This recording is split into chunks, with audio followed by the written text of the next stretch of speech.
Hello everyone. My name is Pardhasaradhi Teluguntla. I'm a senior research scientist. I study multispectral remote sensing of croplands, global croplands. I work closely with Dr. Prasad Thankbal on global food security support analysis data project.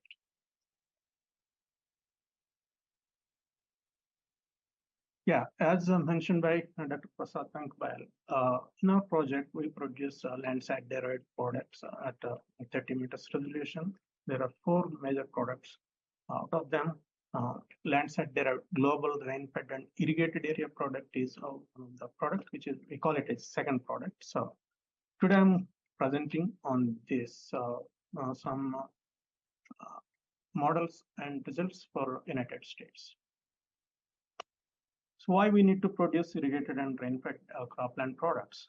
So there is a importance for these 2 products. So to determine food production, to assess crop water use and establish yield gaps between irrigated and rainfed area products. So when we look, there is about 1.8 billion hectares of croplands, out of which about 30 to 40% of area is irrigated, but it produces more than like 45 to 50% of global food production. At the same time, irrigated, there are about 30 to 35% of irrigated areas. They use about 40 to 45% of global agriculture water use. In the same way, there is a significant yield differences between irrigated croplands and rainfed croplands. So just I'm giving some background and importance of agriculture in United States. United States has second highest net croplands in the world, and the United States farmers produce about 505 million metric tons of food grains every year, and they export about 100 million metric tons to other countries of the world. So about 1 to 2% of USA's croplands, which is in California Central Valley, they produce about 80 to 90% of world tree nuts. They are irrigated croplands. So accordingly, there is about 25% of irrigated cropland in the United States, and the remaining 75% are rainfed croplands. In terms of irrigated areas, USA is the 3rd leading country in terms of irrigated areas after India and China.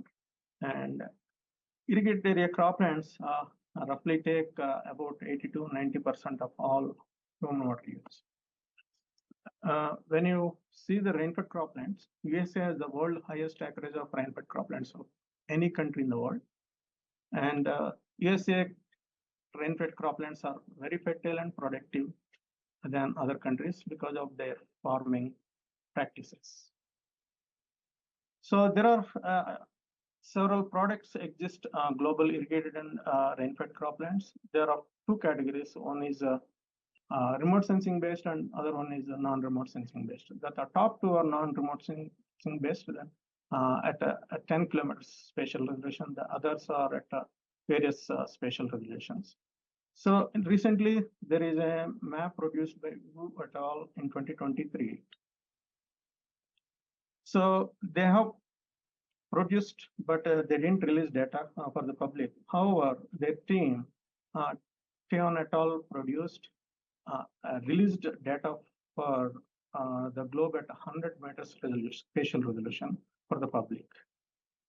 So, however, we have produced a 30-meter Landsat-derived global rainfed and irrigated area product at the nominal 2015 for nominal year 2015, and then we have released this data onto the LPDAC for the public, and also we have released for viewing on our website called croplands.org. Yeah, then there is another product by ESA at 10 meters resolution. However, their focus is only on cereal products, not all the crop types. Similarly, there exist region-wise products for different regions of the world. For example, Asia, Africa, and so just I'm focusing more on for United States. So there is a product called LGRIP30. It's released for 2017, 1997 to 2017. So this is one of the high resolution product for the United States. There is a popular USDS cropland product for United States, which is called a CDL cropland data layer. So, however, there is no differentiation between irrigated and rainfed croplands. So when you see the existing croplands for United States, there is croplands are available at 30 meters, irrigated croplands are available at 30 to 1 kilometer, and rain-fed croplands are only available at 500 meters to 1 kilometers. So our aim is to produce consistent 30-meter products for the entire globe at 30 meters using Landsat and other available sensors. So going forward, we are going to produce a 30-meter global irrigated area, irrigated and rainfed cropland products using the available resources such as big data analytics. So we have Landsat Sentinel and Landsat Sentinel harmonized data, and we have plenty of machine learning algorithms at pixel-based and object-based algorithms. So using and also we have the cloud computing platforms such as Google Earth Engine and Amazon Web Services. So using all these, we have to produce a consistent 30-meter global irrigated and rainfed cropland product for the globe at 30 meters spatial resolution for nominal 2020. So our specific objectives for this project is basically for this product is develop a 30-meter global irrigated and rainfed cropland product for nominal 2020 and establish errors and accuracies, establish clear methods and protocols for irrigated versus rainfed cropland at 30 meters using Landsat data, Sentinel data, and also using harmonized Landsat and Sentinel. There are whatever higher resolution imageries, and then establish errors, accuracies, and uncertainties of irrigated and rainfed cropland products, and then compute irrigated and rainfed areas of the countries in the world as well as sub-national boundaries such as states and counties, and then see how much irrigated and rainfed areas. And finally, our goal is make this data available for public to download on one of the NASA's LPDAC for downloading data. So, and also we'll release this data to view on our project websites. So that is our these are our specific objectives. Let's go into details. I'm demonstrating for the United States. So for any mapping, we need to have a specific definitions. As mentioned by Dr. Prasad, we have specific definitions for irrigated and rainfed croplands, and we have followed that protocol, and then we gathered reference data for training and testing. So here is the just distribution of irrigated versus rainfed croplands, which was used for training and testing our models. So there are about 1,400 samples, out of which around 883 rainfed and 521 are irrigated samples. This is the distribution across the CONUS. Now, what kind of data we have used? So here, as he mentioned, there is plenty of data available, but for analysis, we have so we have made like composite data into data cubes. What we call is analysis-ready data. So here we have used 3 years of data from 2019, 2020 to 2021. Whatever the data available from Landsat 8, we have used 8 bands. So which includes EVI band as well. And the whole United States is divided into 2 zones based on rainfall regions. And then we analyzed in each of the zone for classification. So now we have analysis-ready data cube for the entire CONUS. We have 96 bands at 30 meters resolution. So we analyzed each zone for separating irrigated versus rainfed croplands. Next, Machine learning algorithm. There are several machine learning algorithms available. They are object-based and pixel-based, as discussed earlier. So here we have used supervised pixel-based classification methods for mapping cropland extent, which needs extensive reference data. If you don't have an extensive reference data, there is another approach called unsupervised pixel-based classification method. We have used unsupervised pixel-based classification approach for this analysis. There are 3 steps included in this analysis. One is isoclass clustering for classification, and then for class labeling, we have used spectral matching techniques. And there is another space-time spiral curves for identification and labeling the classes. So here is an example of spectral matching techniques. So in panel A, there is an ideal spectra generated from a known end member. The signature is generated from collection of samples, known collection of samples. And then in panel B, it shows similar signatures from classification. And then we compare how they are closer. Then we group similar signatures into one class and then compare with ideal spectra. Then we compare, and in T we can see. So based on the spectral matching techniques, we can say all these group spectra, similar class spectra grouped into one single, and then we name it as irrigated, surface water, and single crop. So this way we have used spectral matching techniques for classification and class labeling. So here is Honus irrigated area. This is an disaggregated level 132 class irrigated area map. Each class has its own signature. That each class indicates, that signature indicates there is it has one identification, either in terms of crop type or crop dominance, or different crop season, something like that. So this is a level 132 class map for the United States for the irrigated areas. See, here is the distribution of areas in terms of percentages. There are 32 classes with percentages. And then now we have aggregated to 3 classes. So the 32 classes are aggregated to 3 classes. So class 1 is irrigated single crop. Class 2 is irrigated double crop, and class 3 is a continuous crop. This is nothing but an intensity map for irrigated areas. So this map shows that dominantly the irrigated agriculture in United States is dominantly single crop, which is about 78.5%, and followed by irrigated continuous crop, which is about 21.1%. And there is only 0.4% of double crop in irrigated regions of United States. So there is about 44.4 million hectares of irrigated area in the corners. So we all 3 classes again are made into a single crop, single class, which is irrigated a level 3 one class map.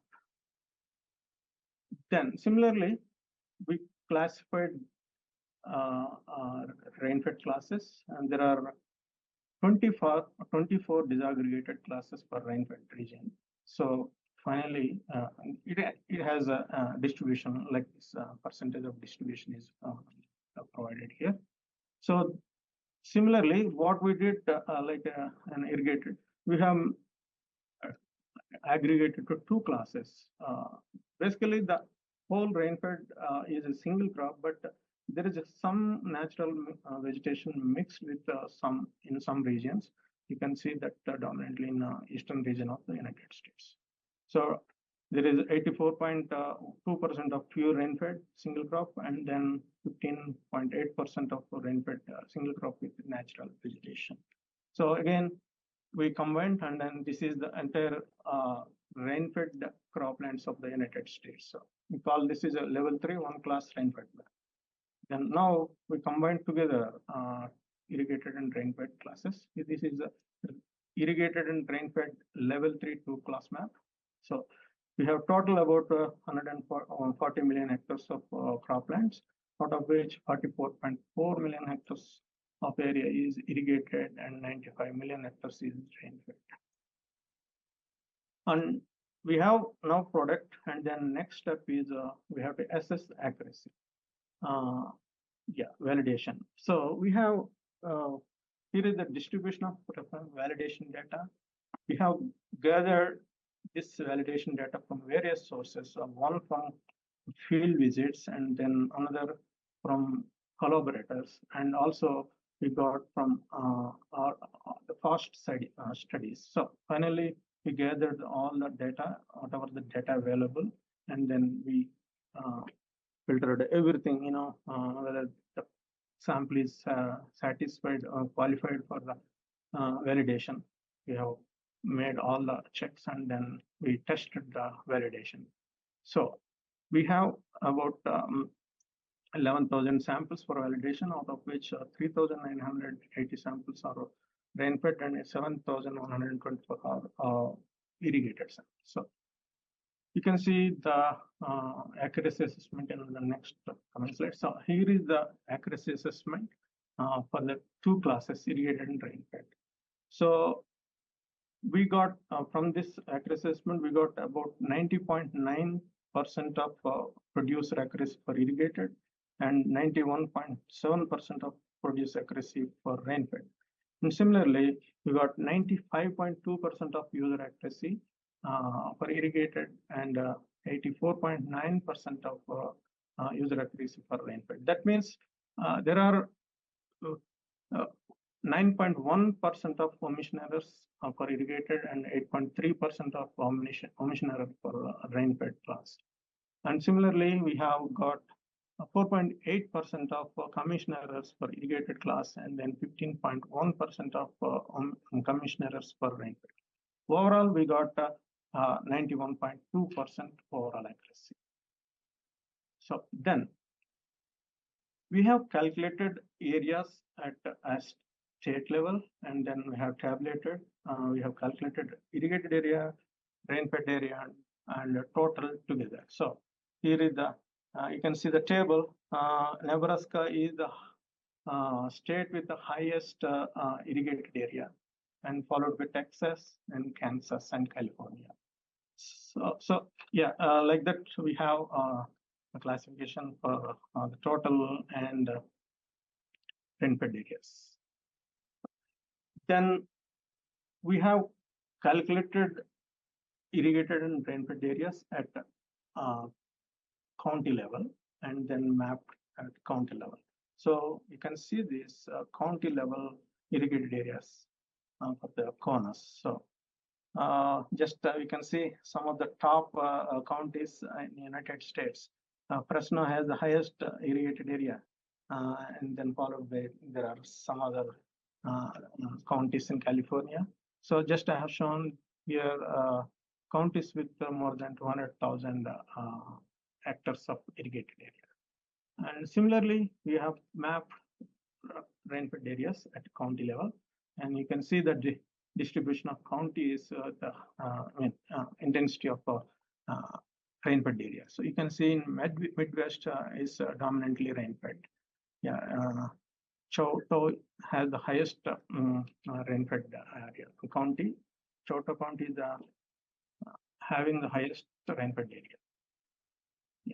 And similarly, we have produced a county level map for the total cropland, that is irrigated plus rain-fed croplands. You can see the distribution. Finally, Fresno County has the highest cropland in the United States. And next is we disseminate the data through LPDAC for public to download, and we provide this data to visualize from our websites. You can see one of the croplands website to visualize our products.